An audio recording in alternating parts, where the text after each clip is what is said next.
ਸੋ ਬੇਟਾ ਜਿਹੜਾ ਸਾਡਾ ਅੱਜ ਦਾ ਟੌਪਿਕ ਹੈ ਦੈਟ ਇਜ਼ ਇਹ ਵੀ ਇੱਕ ਟੂਲ ਹੈਗੇ ਆ। ਕੁਛ ਆਪਾਂ ਟੂਲ ਪੜ੍ਹਨੇ ਨੇ ਅੱਜ, ਠੀਕ ਹੈ, ਤੇ ਕੁਛ ਟੌਪਿਕ ਨੈਕਸਟ ਸਟਾਰਟ ਕਰਨੇ ਨੇ। ਸੋ ਜਿਹੜਾ ਸਾਡਾ ਸਭ ਤੋਂ ਫਸਟ ਟੌਪਿਕ ਹੈਗਾ ਅੱਜ ਦੈਟ ਇਜ਼ ਟੌਰਕ ਰੈਂਚ। ਸੁਣਿਆ ਕਿਸੇ ਨੇ ਟੌਰਕ ਰੈਂਚ ਬਾਰੇ? ਜਾਂ ਰੈਂਚ ਦੇਖਿਆ ਹੋਣਾ ਸਾਰਿਆਂ ਨੇ। ਹਾਂਜੀ ਸਰ, ਰੈਂਚ ਹਾਂਜੀ ਦੇਖ ਸਰ। ਕੀ ਯੂਜ਼ ਕਰਦੇ ਆ ਆਪਾਂ? ਰੈਂਚ ਦਾ ਕੀ ਯੂਜ਼ ਹੈਗਾ?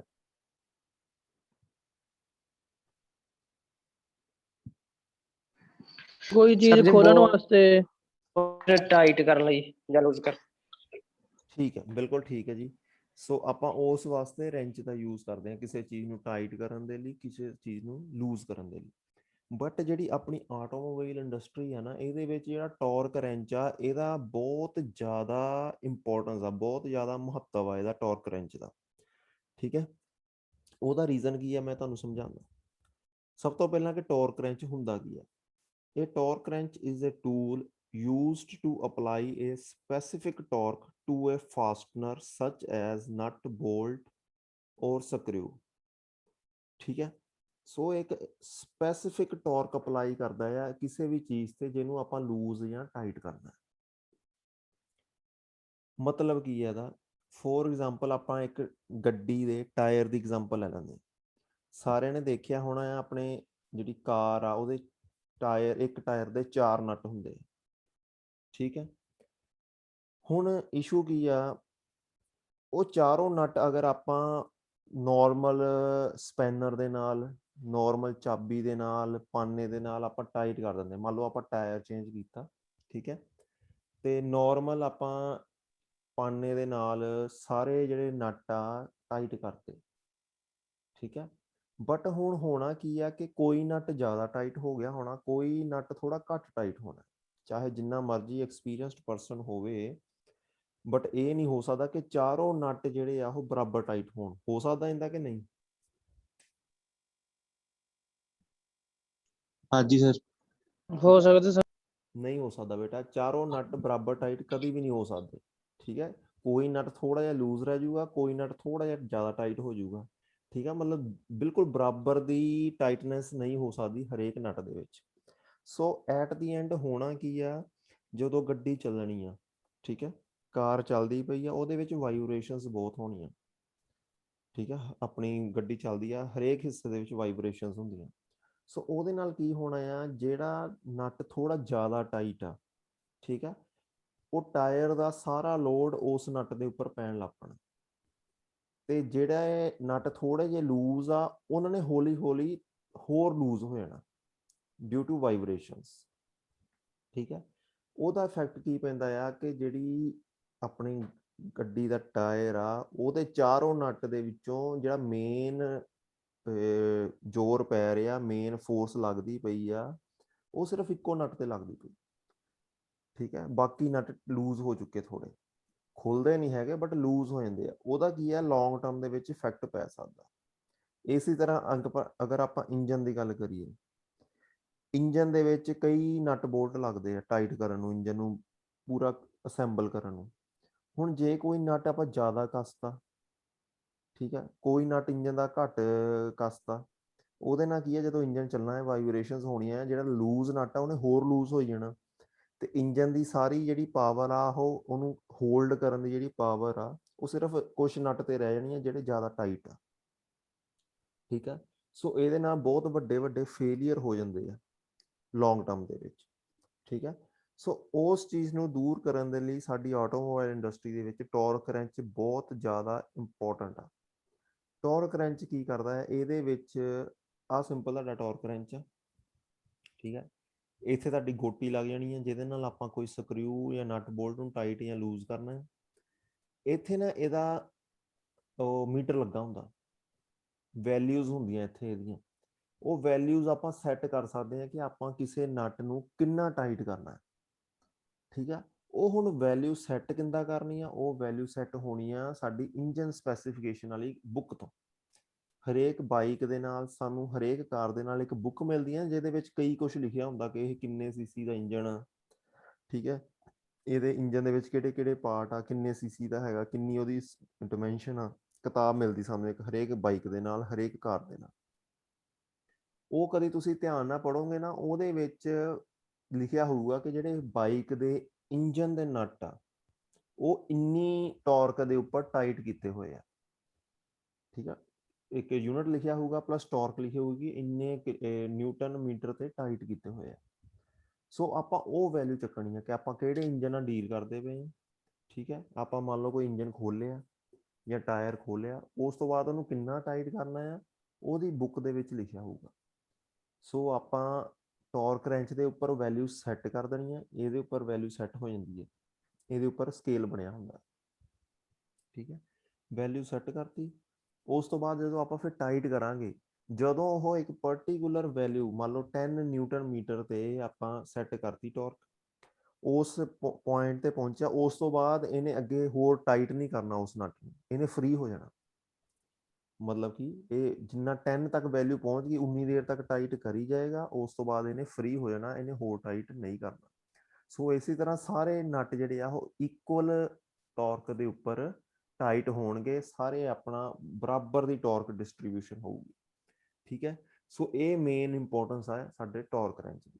ਸਿੰਪਲ ਆ ਫੰਡਾ ਕਿ ਜਿੰਨੀ ਟਾਰਕ ਆਪਾਂ ਇਹਦੇ ਵਿੱਚ ਸੈੱਟ ਕੀਤੀ ਹੈ, ਜਿੰਨੀ ਵੈਲਿਊ ਸੈੱਟ ਕੀਤੀ ਹੈ ਇਸ ਰੈਂਚ ਦੇ ਵਿੱਚ, ਠੀਕ ਹੈ, ਉਸ ਤੋਂ ਬਾਅਦ ਇਹ ਫ੍ਰੀ ਹੋ ਜਾਂਦਾ, ਉਸ ਤੋਂ ਬਾਅਦ ਹੋਰ ਟਾਈਟ ਨਹੀਂ ਕਰਦਾ। ਲੇਕਿਨ ਸਾਡੇ ਹੱਥ ਜੇ ਵਿੱਚ ਪਾਨਾ ਹੋਵੇ ਤਾਂ ਆਪਾਂ ਜਿੰਨਾ ਜ਼ੋਰ ਲਾਈ ਜਾਵਾਂਗੇ ਉਹਨੇ ਟਾਈਟ ਹੋ ਹੀ ਜਾਣਾ, ਬਟ ਇਹ ਇੱਕ ਵੈਲਿਊ ਤੋਂ ਬਾਅਦ ਫ੍ਰੀ ਹੋ ਜਾਂਦਾ।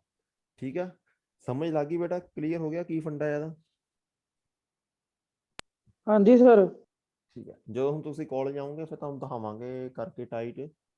ਕਾਲਜ पे आया ਆਪਣੇ ਟਾਰਕ ਰੈਂਚ, ਠੀਕ ਹੈ, ਫਿਰ ਚਲਾ ਕੇ ਦਿਖਾਵਾਂਗੇ ਤੁਹਾਨੂੰ।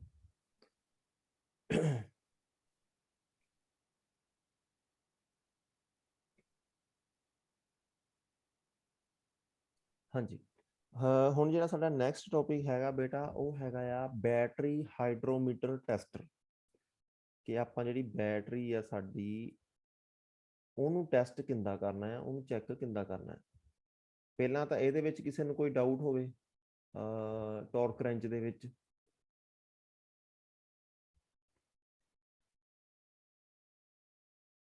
ਹਾਂਜੀ ਬੇਟਾ, ਕਿਸੇ ਦਾ ਕੋਈ ਡਾਊਟ? ਠੀਕ ਹੈ ਨਹੀਂ ਸਰ। ਨੈਕਸਟ ਬੇਟਾ ਹੁਣ ਟੌਪਿਕ ਹੈਗਾ ਸਾਡਾ ਬੈਟਰੀ ਹਾਈਡਰੋਮੀਟਰ ਟੈਸਟਰ।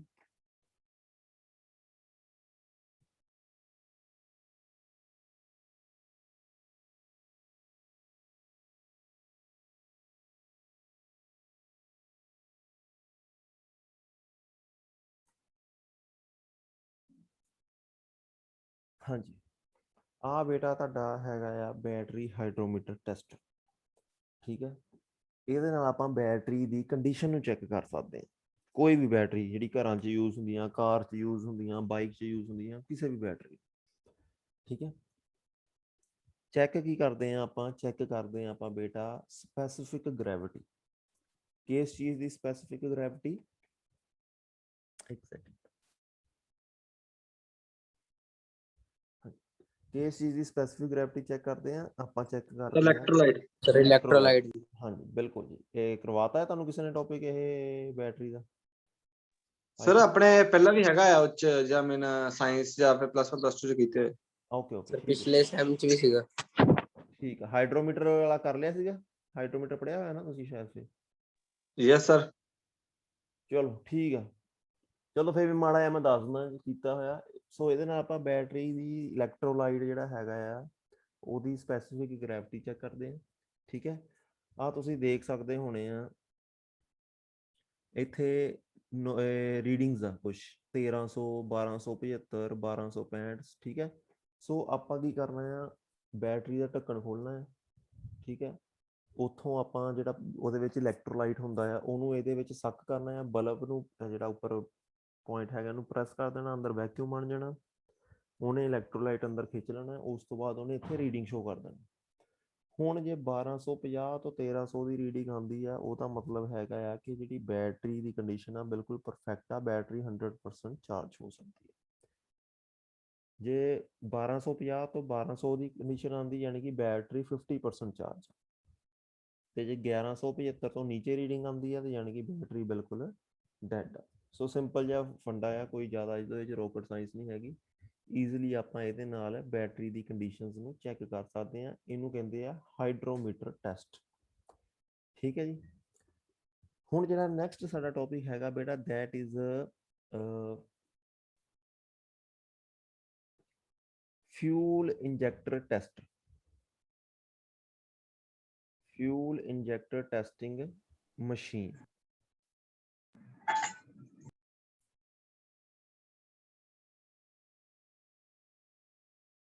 ਹਾਂਜੀ, ਫਿਊਲ ਇੰਜੈਕਟਰ ਟੈਸਟਿੰਗ ਮਸ਼ੀਨ ਬੇਟਾ ਦੋ ਤਰ੍ਹਾਂ ਦੀ ਹੁੰਦੀ ਆ। ਸਭ ਤੋਂ ਪਹਿਲੀ ਮਸ਼ੀਨ ਹੁੰਦੀ ਆ ਪੈਟਰੋਲ ਦੀ ਪੈਟਰੋਲ ਇੰਜੈਕਟਰ ਟੈਸਟਿੰਗ ਮਸ਼ੀਨ, ਇੱਕ ਹੁੰਦੀ ਆ ਡੀਜ਼ਲ ਇੰਜੈਕਟਰ ਟੈਸਟਿੰਗ ਮਸ਼ੀਨ।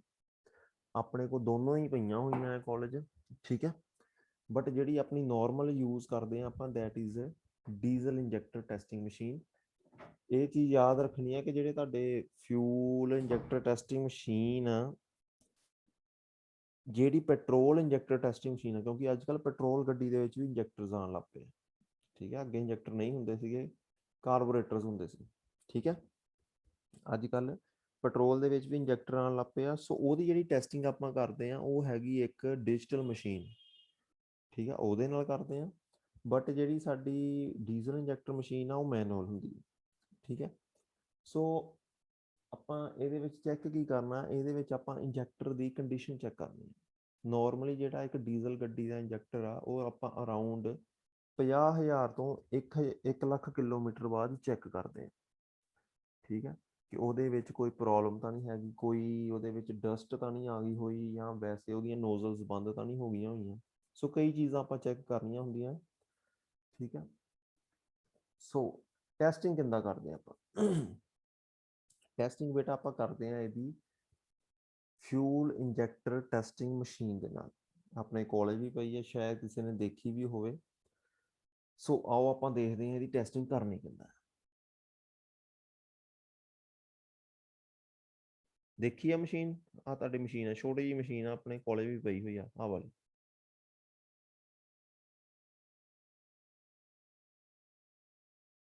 ਠੀਕ ਹੈ, ਆਹ ਸਾਡਾ ਬੇਟਾ ਫਿਊਲ ਇੰਜੈਕਟਰ ਟੈਸਟਿੰਗ ਰਿਗ ਹੈਗਾ ਆ, ਠੀਕ ਹੈ। ਆਹ ਸਾਡਾ ਲੀਵਰ ਆ, ਇਹਦੇ ਉੱਪਰ ਆਪਾਂ ਲਗਾ ਦੇਣਾ ਇੰਜੈਕਟਰ ਨੂੰ, ਠੀਕ ਹੈ। ਇੱਥੇ ਇੰਜੈਕਟਰ ਲਗਾ ਦੇਣਾ ਆ। ਆਹ ਸਾਡੀ ਡਾਇਲ ਗੇਜ ਆ, ਠੀਕ ਹੈ। ਹੁਣ ਕਰਨਾ ਕੀ ਆ, ਆਪਾਂ ਇੱਥੇ ਆਹ ਜਿਹੜੀ ਬੈਕ ਸਾਈਡ ਤੇ ਤੁਸੀਂ ਦੇਖ ਰਹੇ ਹੋ, ਇੱਥੇ ਆਪਾਂ ਡੀਜ਼ਲ ਨੂੰ ਫਿਲ ਕਰ ਦੇਣਾ, ਡੀਜ਼ਲ ਪਾ ਦੇਣਾ ਇਹਦੇ ਵਿੱਚ।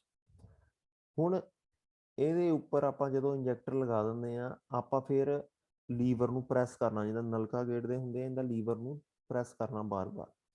ਉਹਦੇ ਨਾਲ ਕੀ ਆ, ਇੱਥੋਂ ਹਾਈ ਪ੍ਰੈਸ਼ਰ ਤੇ ਜਿਹੜਾ ਡੀਜ਼ਲ ਆ ਉਹ ਸਪਰੇਅ ਹੋਊਗਾ, ਠੀਕ ਹੈ, ਸਪਰੇਅ ਹੋਏਗਾ ਇੱਥੋਂ। ਜਦੋਂ ਸਪਰੇਅ ਹੁੰਦਾ ਆ, ਆਪਾਂ ਫਿਰ ਉਹਦੀਆਂ ਕਈ ਚੀਜ਼ਾਂ ਚੈੱਕ ਕਰਨੀਆਂ, ਠੀਕ ਹੈ। ਕਿਹੜੀਆਂ ਚੀਜ਼ਾਂ ਚੈੱਕ ਕਰਨੀਆਂ? ਆਪਾਂ ਚੈੱਕ ਕਰਨਾ ਹੈ ਕਿ ਉਹਦੀ ਜਿਹੜੀ ਸਪਰੇਅ ਫਾਰਮੇਸ਼ਨ ਆ, ਜਿਹੜਾ ਸਪਰੇਅ ਹੋ ਰਿਹਾ ਉਹ ਬਰਾਬਰ ਹੋ ਰਿਹਾ ਚਾਰੋਂ 360 ਡਿਗਰੀ ਦੇ ਵਿੱਚ, ਠੀਕ ਹੈ। ਤੇ ਜਦੋਂ ਸਪਰੇਅ ਕਰ ਦਿੰਦਾ ਹੈ, ਉਸ ਤੋਂ ਬਾਅਦ ਉਹਦੀ ਟਿਪ ਤੇ ਲੀਕੇਜ ਤਾਂ ਨਹੀਂ ਹੋ ਰਹੀ ਇੰਜੈਕਟਰ ਦੇ ਵਿੱਚੋਂ, ਠੀਕ ਹੈ। ਤੇ ਜਿਹੜਾ ਸਪਰੇਅ ਦਾ ਪ੍ਰੈਸ਼ਰ ਆ ਉਹ ਪ੍ਰੋਪਰ ਸੈੱਟ ਹੈਗਾ ਆ ਕਿ ਨਹੀਂ ਹੈਗਾ, ਠੀਕ ਹੈ। ਇਹ 4-5 ਚੀਜ਼ਾਂ ਆਪਾਂ ਚੈੱਕ ਕਰਦੇ ਹਾਂ। 4 ਟੈਸਟ ਹੁੰਦੇ ਆ ਬੇਸਿਕਲੀ, ਡਿਟੇਲ ਦੇ ਵਿੱਚ ਮੈਂ ਤੁਹਾਨੂੰ ਨੈਕਸਟ ਲੈਕਚਰ ਦੇ ਵਿੱਚ ਕਰਵਾ ਦੂੰਗਾ ਕਿ 4 ਟੈਸਟ ਕਿੱਦਾਂ ਕਰਨੇ ਆ ਪੈਟਰੋਲ ਇੰਜੈਕਟਰ ਟੈਸਟਰ ਦੇ, ਠੀਕ ਹੈ। ਕੋਈ ਡਾਊਟ ਬੇਟਾ ਇੱਥੇ ਤੱਕ? No sir.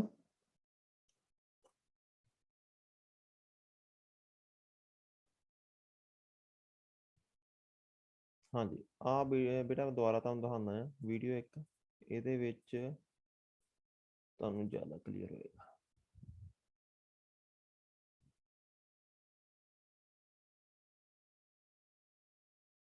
ਹਾਂਜੀ, ਆ ਬੇਟਾ ਆਪਾਂ ਜਿਹੜਾ ਇੰਜੈਕਟਰ ਮਸ਼ੀਨ ਟੈਸਟਿੰਗ ਮਸ਼ੀਨ ਆ ਉਹਦੇ ਉੱਪਰ ਇੰਜੈਕਟਰ ਲਗਾਤਾ,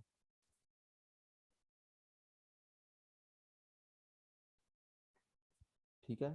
ਆ ਪਾਈਪ ਆ ਰਹੀ ਆ, ਉਤੋਂ ਇੰਜੈਕਟਰ ਲਗਾਤਾ। ਇੰਜੈਕਟਰ ਆਪਣੇ ਕੋਲ ਪਏ ਹੈਗੇ ਕਾਲਜ, ਤੁਹਾਨੂੰ ਲਾ ਕੇ ਵੀ ਦਿਖਾ ਦਾਂਗੇ ਜੇ ਖੁੱਲੇ ਕਾਲਜ ਤਾਂ। ਸਕਰੀਨ ਆ ਰਹੀ ਹੈ ਨਾ ਕਲੀਅਰ? यस हाँ सर। जी।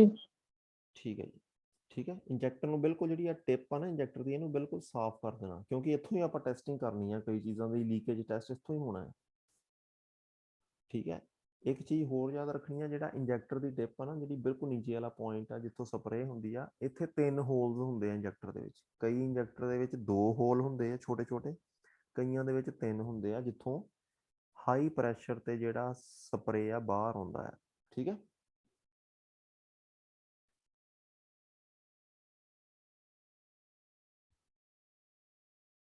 ਠੀਕ ਹੈ ਜੀ, ਆਹ ਸਾਡੀ ਇੰਜੈਕਟਰ ਟੈਸਟਿੰਗ ਮਸ਼ੀਨ ਆ, ਇਹਦੇ ਉੱਪਰ ਆਪਾਂ ਆਹ ਸਾਡਾ ਚੈੱਕ ਵਾਲਵ ਆ। ਠੀਕ ਹੈ। ਇਹ ਆਪਾਂ ਓਪਨ ਕਰ ਦੇਣਾ ਹੈ ਤਾਂ ਜੋ ਆਪਾਂ ਜਦੋਂ ਲੀਵਰ ਨੂੰ ਪ੍ਰੈਸ ਕਰਦੇ ਪਏ ਆ ਸਾਨੂੰ ਰੀਡਿੰਗ ਸ਼ੋ ਹੋ ਸਕੇ ਕਿ ਕਿੰਨੀ ਰੀਡਿੰਗ, ਕਿੰਨੇ ਹਾਈ ਪ੍ਰੈਸ਼ਰ ਤੇ ਆਪਾਂ ਸਪਰੇਅ ਕਰਦੇ ਪਏ ਹਾਂ। ਠੀਕ ਹੈ।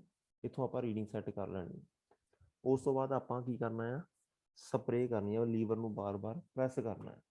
ਠੀਕ ਹੈ ਜੀ। ਆਹ ਦੇਖੋ, ਹੁਣ ਆਪਾਂ ਪ੍ਰੈਸ ਕਰਦੇ ਪਏ ਹਾਂ। ਕਿੰਨੀ ਜਗ੍ਹਾ ਤੋਂ ਬਾਹਰ ਆ ਰਿਹਾ ਬੇਟਾ ਦੱਸੋ ਸਪਰੇਅ? 3 ਥਾਵਾਂ ਤੋਂ ਹਾਂ 3 ਜਗ੍ਹਾ ਤੋਂ ਆ ਰਿਹਾ, ਕਿਉਂਕਿ ਇਹ ਜਿਹੜਾ ਇੰਜੈਕਟਰ ਆ ਇਹਦੇ ਵਿੱਚ 3 ਹੋਲਸ ਆ, 3 ਔਰਫਿਸ ਹੈਗੀਆਂ ਛੋਟੀ ਛੋਟੀਆਂ। ਠੀਕ ਹੈ। ਮਤਲਬ ਜਿਹੜਾ ਆਪਣਾ ਗੱਡੀ ਦਾ ਸਿਲੰਡਰ ਹੁੰਦਾ ਆ, ਉਹਦੇ ਵਿੱਚ ਵੀ ਇਸ ਤਰ੍ਹਾਂ ਹੀ ਸਪਰੇਅ ਹੁੰਦੀ ਆ। ਠੀਕ ਹੈ। ਹੁਣ ਸਪਰੇਅ ਹੋ ਕਿੰਨੀ ਪ੍ਰੈਸ਼ਰ ਤੇ ਰਹੀ ਹੈ, ਜਿਹੜਾ ਪ੍ਰੈਸ਼ਰ ਆਪਾਂ ਉਸ ਡਾਇਲ ਗੇਜ ਦੇ ਉੱਪਰ ਸੈੱਟ ਕਰਤਾ। ਠੀਕ ਹੈ। ਸੋ ਆਪਾਂ ਕਰਕੇ ਦੇਖ ਲੈਣਾ, ਦੇਖੋ ਸਪਰੇਅ ਤਿੰਨੋਂ ਡਾਇਰੈਕਸ਼ਨਸ ਦੇ ਵਿੱਚ ਬਰਾਬਰ ਜਾ ਰਹੀ ਹੈ। ਠੀਕ ਹੈ। ਯਾਨੀ ਕਿ ਸਪਰੇਅ ਬਿਲਕੁਲ ਠੀਕ ਹੋ ਰਹੀ ਹੈ, ਜਿਹੜੇ ਸਾਡੇ ਇੰਜੈਕਟਰ ਦੇ ਹੋਲਸ ਹੈਗੇ ਆ ਉਹ ਬਿਲਕੁਲ ਠੀਕ ਹੈਗੇ ਆ। ਠੀਕ ਹੈ ਜੀ।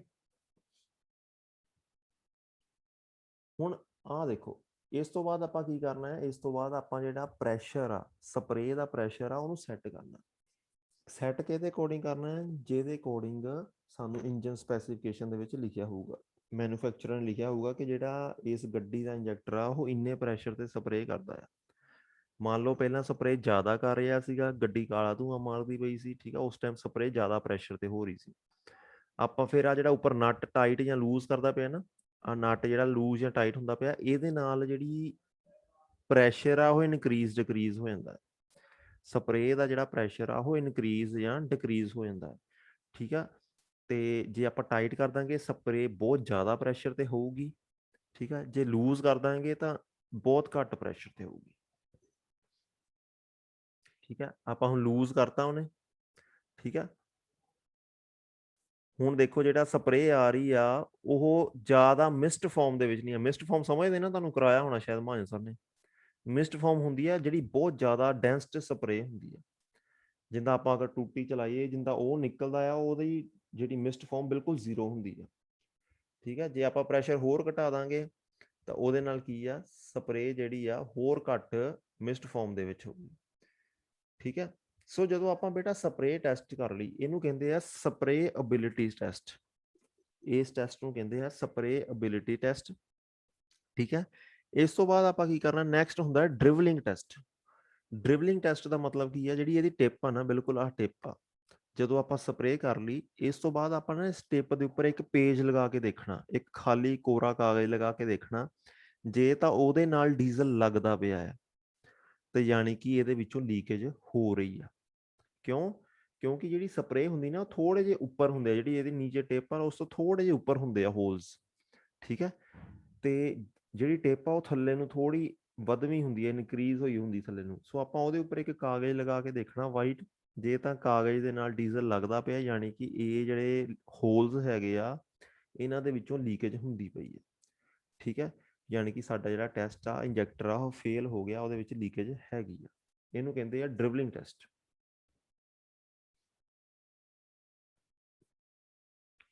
ਠੀਕ ਹੈ। ਹਾਂ, ਤੁਸੀਂ ਹੱਥ ਲਗਾ ਕੇ ਦੇਖ ਰਿਹਾ, ਆਪਾਂ ਇੱਥੇ ਪੇਜ ਲਗਾ ਕੇ ਦੇਖਣਾ ਬਿਲਕੁਲ ਟਿਪ ਤੇ।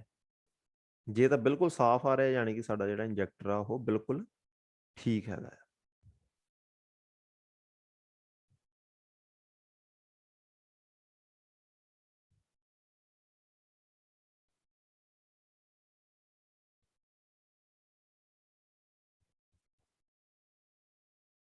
ਠੀਕ ਹੈ। ਸਿਲੰਡਰ ਦੇ ਵਿੱਚ ਦੇਖੋ ਬੇਟਾ ਇੰਦਾ ਹੁੰਦੀ ਹੈ ਸਪਰੇਅ। ਸਿਲੰਡਰ ਇੰਨਾ ਕੀ ਹੁੰਦਾ ਹੈ, ਉਹਦੇ ਵਿੱਚ ਇਸ ਤਰ੍ਹਾਂ ਸਪਰੇਅ ਹੁੰਦੀ ਹੈ, ਜਦੋਂ ਬਾਅਦ ਦੇ ਵਿੱਚ ਫਿਰ ਕੰਬਸਸ਼ਨ ਹੁੰਦਾ ਹੈ।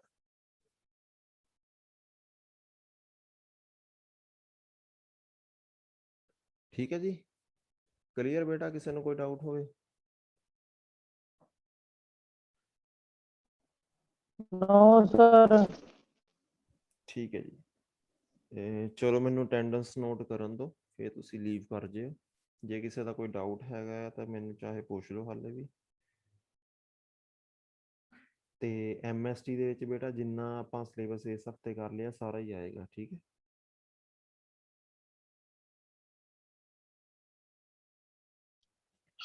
ਸਰ ਇਹਦੀ 4th ਸਮੈਸਟਰ ਦੀ ਟੋਟਲ ਫੀਸ ਕਿੰਨੀ ਹੈ? ਕੋਰਸ ਦੀ ਬੇਟਾ ਸ਼ਾਇਦ ਤੁਹਾਡੀ ਹੋਏਗੀ, ਪਿਛਲੇ ਸਮੈਸਟਰ ਕਿੰਨੀ ਦਿੱਤੀ ਸੀ ਫੀਸ ਤੁਸੀਂ? ਪਿਛਲੀ ਸਰ ਸ਼ਾਇਦ 12,800 ਸੀ। ਫਿਰ ਇਸ ਵਾਰ ਬੇਟਾ ਹੋਏਗੀ 18 ਸਮਥਿੰਗ, 18,700 ਜਾਂ ਹਾਂ 18,700 ਹੋਏਗੀ। 1870 11,150 ਇਸ ਸਮੈਸਟਰ। ਹਾਂਜੀ।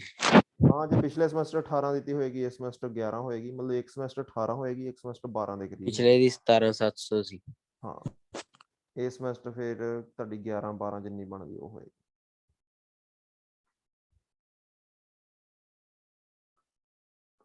ਠੀਕ ਹੈ ਜੀ। ਤੇ MST ਦੇ ਵਿੱਚ ਬੇਟਾ ਜਿੰਨਾ ਸਿਲੇਬਸ ਹੋ ਗਿਆ ਸਾਰਾ ਆਏਗਾ। MST ਹੋਣੇ ਆ ਤੁਹਾਡੇ ਰਿਟਨ, ਜਿਸ ਤਰ੍ਹਾਂ ਤੁਸੀਂ ਫਾਈਨਲ ਐਗਜ਼ਾਮ ਦਿੱਤੇ ਸੀਗੇ, A4 ਸਾਈਜ਼ ਤੇ ਤੁਸੀਂ ਕਰਨਾ ਹੈ ਪੇਪਰ। ਮੇਲ ਤੁਹਾਨੂੰ ਪੇਪਰ ਆ ਜਾਇਆ ਕਰੂਗਾ, ਜ਼ੂਮ ਤੇ ਫਿਰ ਲਾਈਵ ਹੋ ਜਾਣਾ ਹੈ, ਠੀਕ ਹੈ। ਤੇ ਉਸ ਤੋਂ ਬਾਅਦ ਤੁਸੀਂ 3 ਤਰੀਕ ਤੋਂ ਬਾਅਦ ਫਿਰ ਕੁਝ ਸਟੂਡੈਂਟਸ ਨੇ ਆ ਕੇ ਉਹ ਹਾਰਡ ਕਾਪੀ ਜਿਹੜੀ ਆ ਉਹ ਸਬਮਿਟ ਕਰਾ ਜਾਣੀ ਆ ਕਾਲਜ ਆ ਕੇ। ਜਿਹੜਾ ਤੁਸੀਂ ਪੇਪਰ ਲਿਖੋਗੇ ਜਦੋਂ MST ਤੁਹਾਡੇ ਮੁੱਕ ਜੂਗੇ ਆਨਲਾਈਨ, ਉਸ ਤੋਂ ਬਾਅਦ ਥੋੜੇ ਬੱਚੇ ਕਰਕੇ ਅਸੀਂ ਬੁਲਾਵਾਂਗੇ ਤੇ ਤੁਸੀਂ ਪੇਪਰ ਕਾਲਜ ਆ ਕੇ ਦੇ ਜਾਣੇ ਆ ਸਾਨੂੰ, ਠੀਕ ਹੈ। A4 size paper. Clear? Yes sir. ਹਾਂਜੀ ਸਰ। ਠੀਕ ਹੈ ਬੇਟਾ, ਕਰ ਦਿਓ ਲੀਵ।